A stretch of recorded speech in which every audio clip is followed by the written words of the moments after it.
Hey, my name is Elle, and it's really fucking hot where I am. I am on a farm in far north Queensland, Australia. Alright, I turned the fan off so that you can actually hear me.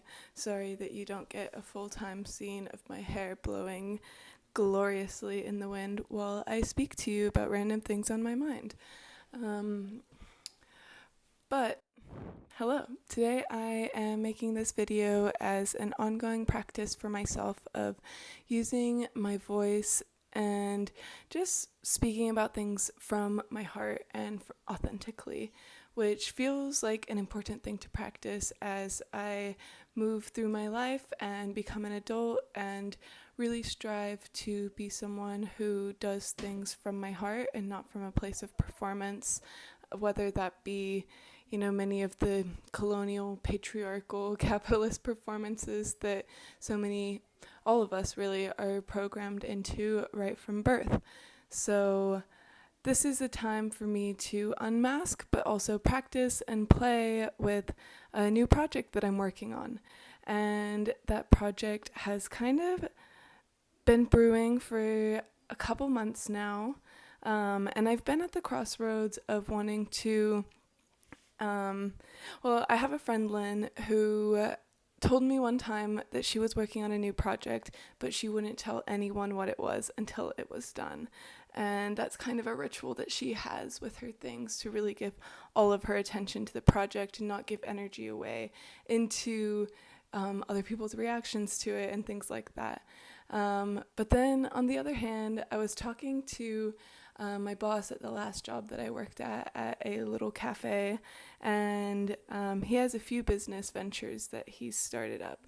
And he told me the number one secret to getting anything done is just do it. Just do it. And I think that going into making a video is part of me being action-oriented about this effort. So what I'm working on is a self-made curriculum for myself, which I want to share publicly as a means of accountability for myself and just for the fun of including people in the learning process. And I really believe that teaching is one of the best ways to learn something thoroughly. The inspiration for this idea came to me not too long ago when I was sitting doing a journaling prompt that was just imagining a day in my life in the future, maybe a decade or 2 decades from now. And that gave me a lot of room to start dreaming. And this was at a time when I was starting to think about grad school or next steps after my visa in Australia runs out. And this is what I wrote. In the future, I see myself as a creative project manager. I imagine I wake up and have breakfast alone, facing the sunrise, inhaling fresh morning air. My morning is not rushed. I talk to my herbs that are growing near me. I make an intuitive tea to support the energy of the day. Then I join a community yoga class. After movement, I am clear and sharp to take on the day. I meet with the team. We're planning to host a group of volunteers who are helping build a sauna and infrastructure for the community garden. In exchange, we provide housing, vegetarian food, and a beautiful, peaceful space. We organize community field game days as well. Volunteer hands are ample, as beautiful people want to support this vision that has made the news for innovative social impact multiple times. Staff are passionate and intelligent and outspoken in the world about the issues we work on. We offer people a lot of hope for the feasibility of detaching from capitalism and living thriving lives. We co-design rituals that keep us in deep relationship with each other and the earth. After the meeting, I help with the community garden. Then it is time for lunch. After lunch, there is an optional training session, studying matriarchal systems of the past. Many members of the wider city come to these lectures. Different staff members take turns giving them and take it upon themselves to provide the information as a form of accessible peer education.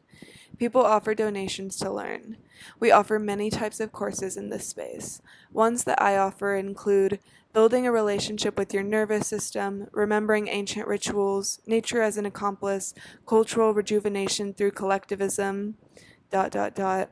Our space has many non-religious holidays with pagan roots honoring the seasons. Our space is bustling with activities. We offer nature-centering childcare services, a tea lounge, a library, plant store, event space, and the space has over 20 staff with unique specialties. Immediately after I journaled this, I think the idea of having a peer learning space really started churning in my head that I absolutely love to learn, I love to read, and I love to teach. Ever since I was a kid, I have been teaching my siblings. I used to have them sit down and I would walk them through maths and English books. And my parents have told me a story which I vaguely remember of when I was maybe 8 or 9 years old at my elementary school. The teacher was out for the day and didn't have a replacement, and I stepped up and taught my whole class the lesson. And I think that it's something that I really enjoy doing and that I haven't really tapped into in my adult life so far. But something that I see myself doing more, and I'm excited to step into that. And so after I wrote about that, I added onto that.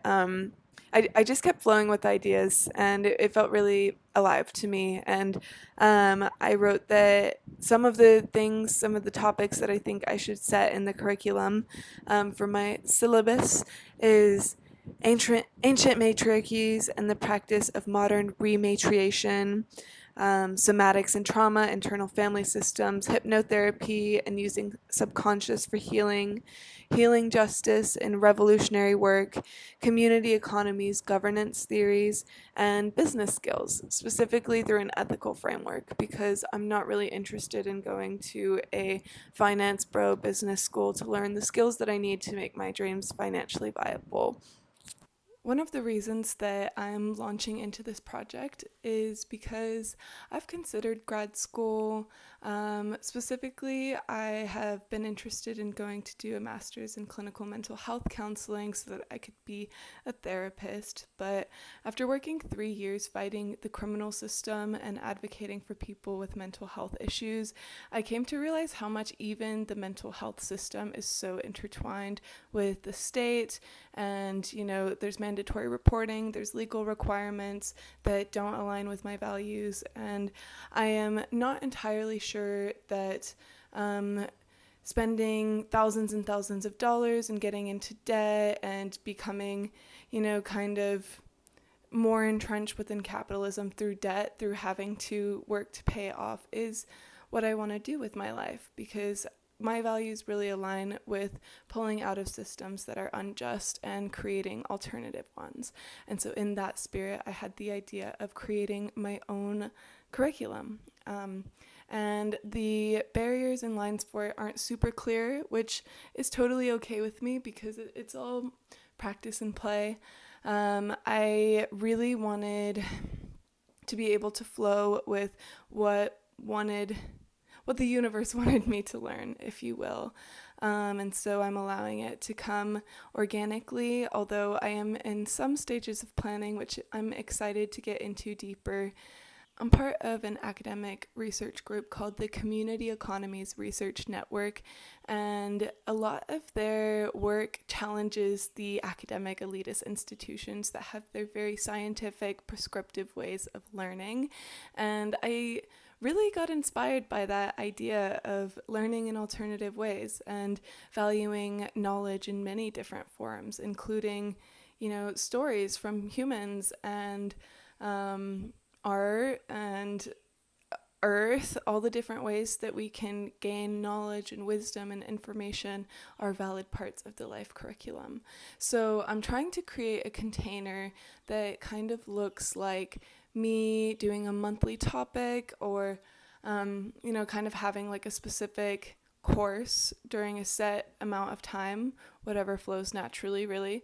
And I've kind of flowed with some specific topics that feel good for me, that I'm excited to dive into, and I'm collecting reading material for them, making reading lists, and I really would love to share this online. And maybe part of this project is that I make a monthly video about what I learned from the readings and from the life lessons that month, and also potentially having book clubs.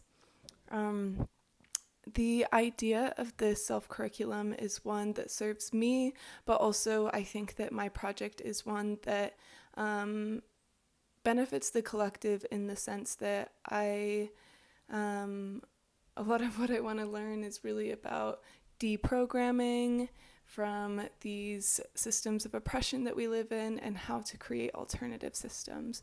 So that could look like looking at indigenous cultures of non-hierarchical leadership or matriarchal cultures of non-hierarchical leadership. All types of herbalism, plant knowledge, wisdom, and as someone who's interested in the healing arts, I have specific modalities that I'm interested in training in, and seeing if that's something that I want to offer the world.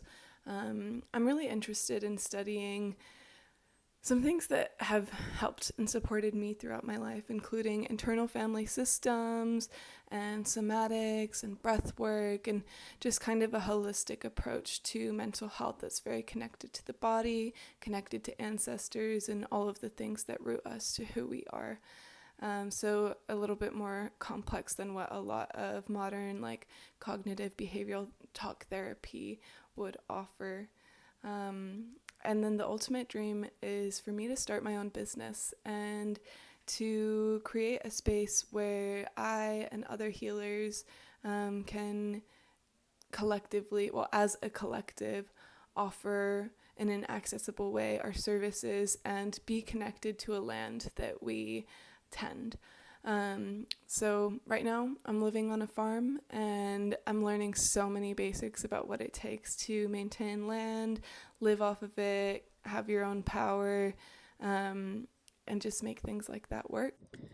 I also wanted to share this little visual that I made in the vein of decolonial ways of learning in a non-linear way. This is kind of just a drawing that I made today as I was thinking about what this actually looks like. And I put down some of the things that have been on my path so far in the last few months have been authentic voice shadow work, decolonial shadow work, love and romance, and land stewardship. So this is a deeply personal project for me, and I think that the personal is the collective at the end of the day. I really, not to get too metaphysical, but I think that one person's healing work and attaching healing to business and healing dreams and offerings is essential to create a better world. So I think that that's something that I'll share a little bit in this journey. And I'm excited to talk more about what that's looked like for me so far. And yeah, as you can see from the image, it's not linear. It really all flows together. Everything is intersectional and interconnected as we humans are with all of life. So that's kind of how I imagine playing with this concept. So it's been a really incredible project, and I'm really excited to see where it takes me. I think that this feels like really in tune with my heart and my life's work, and I don't necessarily think being a public figure or needing a big audience is important to it, but I do think that the act of putting myself in a place that is visible to the world kind of expands me a little bit to dig deeper into my power to make these dreams come true. So stay along for the journey if it interests you, and I'm sure very soon I'll be hopefully creating more content and kind of making this something more concrete and bringing people along for the ride. So thank you. Bye.